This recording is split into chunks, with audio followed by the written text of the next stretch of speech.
What's going on, everyone? Apple finally released iOS 12.1.1 a full 2 years later than they should have. Just kidding, it's only been a little bit over a month, but still kind of annoying. I really wish they pushed these updates out sooner. But we're going to take a look at iOS 12.1.1 on the iPhone 8. Totally just almost dropped it there. Now this update did actually come around 300 megabytes, so not a small update, but not a humongous update either. It's really in the middle. So if you have a gig left on your phone, it's not going to be the end of the world.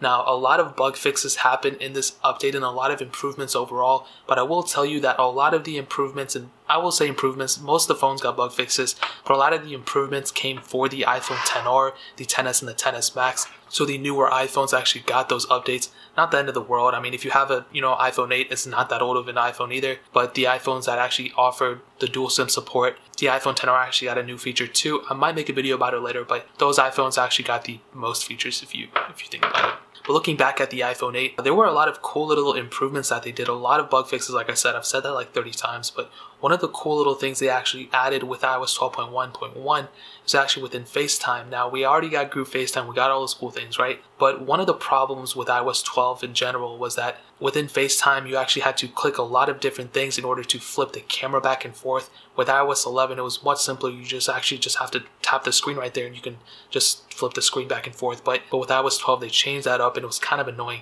But now with iOS 12.1.1, they actually added the ability to actually just tap the screen and just click the button right there. It's actually right there. So instead of clicking 3 different things, you just click once and you click it again, then you're set. So that's actually really, really cool. I made a video a month or two ago talking about how that's one of the more annoying things of iOS 12.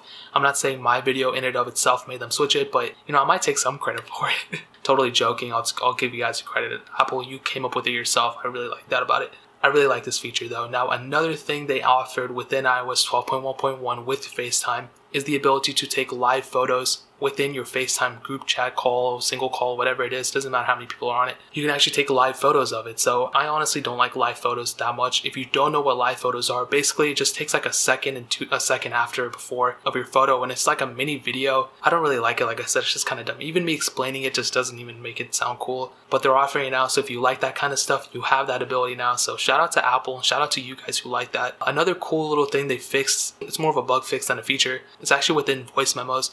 A lot of people were complaining that it wasn't syncing up properly to your iCloud account, but now Apple actually went ahead and fixed that. And I don't know if a lot of people know this. I talked about this in other iOS videos too, but if you have a MacBook and it's on macOS Mojave, you can actually sync up your voice memos to your iCloud account, which will sync up with your MacBook. So you can actually access your voice memos from your iPhone onto your iCloud account, so that's super cool. And you just saw it actually populated on here. These are the ones I have on my iCloud account. I don't have these on this phone. I didn't record them on this phone, but I recorded them on others and eventually synced up with this. So pretty cool. I'm going to go ahead and record this now, I guess, but this will go ahead and sync up with the other phones too. So pretty cool stuff. Now, I actually did go ahead and run a benchmark, and on iOS 12.1, I had a multi-core score of 219,017, and I actually just ran it, and that's actually pretty high. And I just reran it, and it actually went down a little bit to 216,867. So not the end of the world. I've noticed this with all my devices. The score actually went down, which, like I said, it's not the end of the world. It's not gonna. You're not going to notice 3,000 less of a points unless you had an iPhone 6. Then you would notice. But if you have something like an iPhone 8, you're not going to be able to notice that much. You're going to be able to notice the improvements, the bug fixes, things like that before you even notice the speed difference. So what I'll tell you is, if you have an iPhone 8 and if you're already on iOS 12, go ahead and update to 12.1.1. It's the best version of iOS 12 right now. It didn't brick my phone. I didn't really have any problems with it when I was updating. What I will tell you is that if you're waiting for a jailbreak or anything like that, you might want to stay where you're at. But I would only recommend that for people who are wanting to jailbreak. If you don't care about jailbreak or anything like that, go ahead and update to 12.1.1. It's safe from what I can tell. I will have a battery test video maybe on my second channel. I haven't done one since the original version of iOS 12. If you guys want to see that, let me know in the comment section below. I might go ahead and do it. But that is pretty much it. If you guys have any questions or anything like that, leave it down in the comment section below. Hit that like button. That'll mean so much. But definitely hit that subscribe button.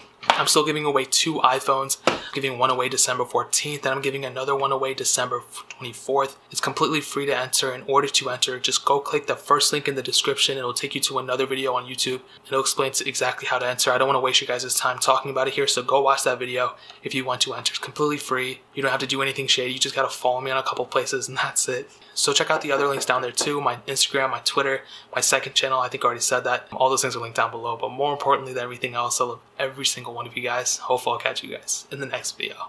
Peace out till then.